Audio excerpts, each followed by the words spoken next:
And as you mentioned that tug of war, it's kind of like Zelda definitely has the advantage when it comes to keeping Incineroar out, but does not have nearly that same damage output that Incineroar has. Yeah, but something to know is that even though the damage output isn't quite there, the knockback is. Zelda's forward smash is insanely strong, and I don't care how heavy you are, you do have to respect those smash stacks and those aerials, and especially if the knight is waiting right there to back her up. Definitely true. Do you know by any chance how the interaction works with neutral B from Zelda and the counter from Incineroar?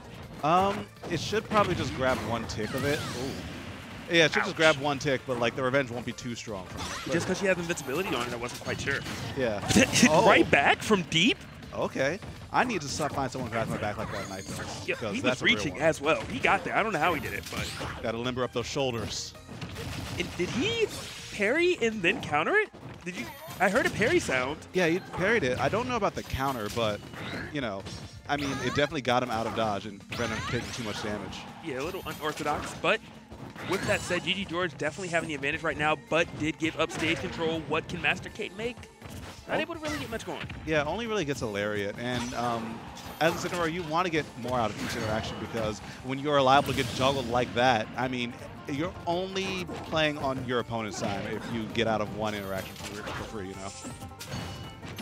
So that was a really sneaky recovery right there. Using that knight. Oh, hit it and took the stock?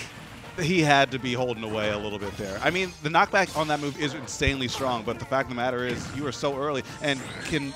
Okay, they both managed to make it back. I was kind of scared for both of them for a second. I was like, wow, MasterKade going deep for that.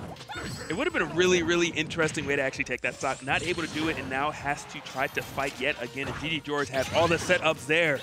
Forward smash not going to do it quite yet, but I don't know if MasterKade can take another one of those. Yeah, if he's near the ledge, that forward smash will definitely spell the end of his stock, but he's trying to fight as hard as he can, grab him back to the ledge. Oh, but the knight was facing a different way, and watch your shield. You can't afford to take too many hits of those lariats. It only does 3 ticks, though. Okay. I didn't know the exact number. I did know it's a shield break. Yeah. We out. Peace. And all things considered, this is a pretty much an even game. Both these guys hit like trucks. And oh no! Oh, shield break. break. Hitting like a truck. Pushes. Whoa! Nice job by MasterKade. Breaks the shield and just pushes her box over the ledge. Yeah. She can't grab ledge. I wonder if that was intentional.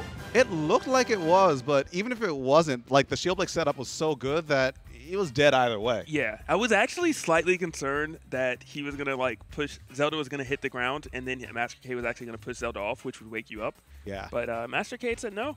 Ended up pushing her completely off the stage, and that was just such an interesting way to end the stock because you mentioned earlier, watch your shield. Yeah, exactly. A little foreshadowing. Yeah, of something bigger to come. But you know, shield breaks are such an interesting mechanic because when your opponent flies up and is floating back down, you actually can't hit them with anything. But you can push them with certain. I don't even think win boxes work with them. It just has to be your character model going into theirs. So that's why that worked right there. MasterKade just ran into Zelda and just pushed her to the ledge because you can't grab the ledge while your shield's broken. Yep. And you won't. You can't go through your opponent. So your I guess character model has to hit the ground either on the right or the left side. Mm-hmm.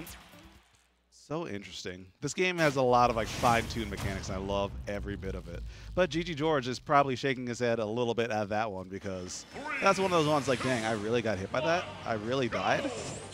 Dang, run that back. And that's what GG is trying to do right now in game number 2. And it was pretty close kind of before that. Actually, GG did have the % lead.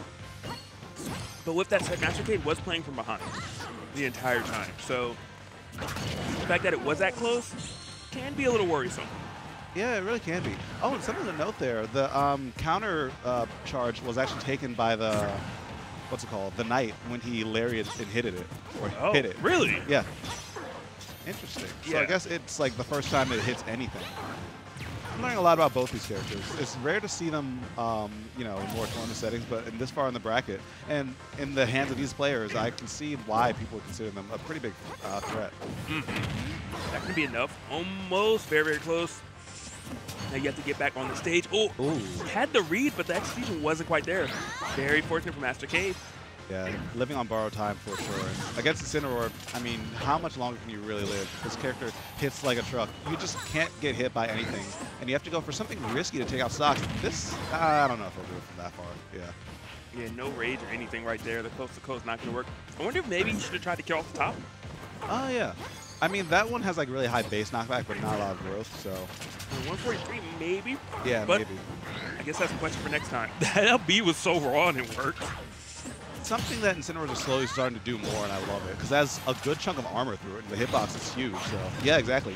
Sometimes you just got to make your opponent respect your aerial options. Was that forward smash? That was forward smash. It was very quick. That was forward smash. He just did that. MasterKade's like, look, I'm Incineroar. I'm a wrestler. I do this. This is what I do. You know, sometimes you just got to hit some buttons. That was a perfect time to counter. He missed his opportunity. Are you going to make it back? He does for the moment. GG George trying to set it up. Still continuing this juggle, actually, and all of this pressure. Only to grab, though. Oh, I say only, but he almost died. Man, he did die. He did die. He did die. It was all a setup. All a setup. GG George clearly playing chess right there, knowing exactly where he wanted MasterKade to move. And really making use of this knight, and MasterKade keeps mistiming the counter. I really want to see what would happen if he was able to counter it every time. Yeah, it's a bit hard to get it consistently, though, because Zelda still has a fair amount of control over when it launches. So I can see why MasterKade is trying to fight around it instead of counter it. But you're right, it might be something that he does need to do, because when you have a deficit this big, you need to take risks, and not enough risks were taken by MasterKade, because GG George takes game number 2. Fairly convincing this time around, had the edge guards, and that really was the biggest difference maker. Got Incineroar off stage and just didn't let Incineroar back, whether it was with the down B, the neutral, the side B, just so many options that were really just setting up MasterKade perfectly. Yeah, and I feel like part of that is due to the counterpick in Battlefield, because he was stuck on the platforms for quite a lot of time. And even when he was trying to fight his way down, it was just Naru's love or something else waiting for him to get him back off stage.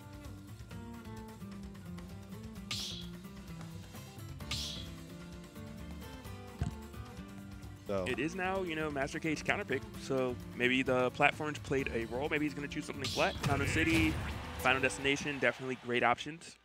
Yeah, I can see him going to either of them, but let's see where they go this time. I'm feeling maybe FD.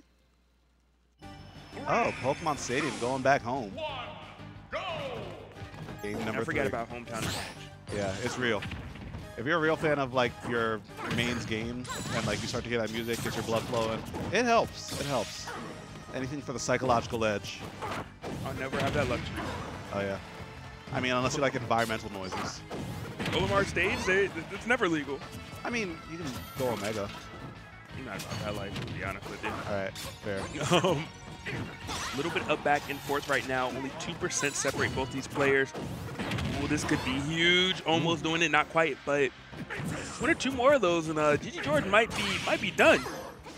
Yeah, but MasterKade is really starting to wait. Yeah, that's way weird. Now he actually might die for it, but no, MasterKade manages to make it back. GG George not quite having the edge guard on lock, but just resets the situation. Are you gonna go out there? Not against Incineroar. I respect that. He didn't want to take that chance. MasterKade, though, trying to get back up. I thought that GG George had it.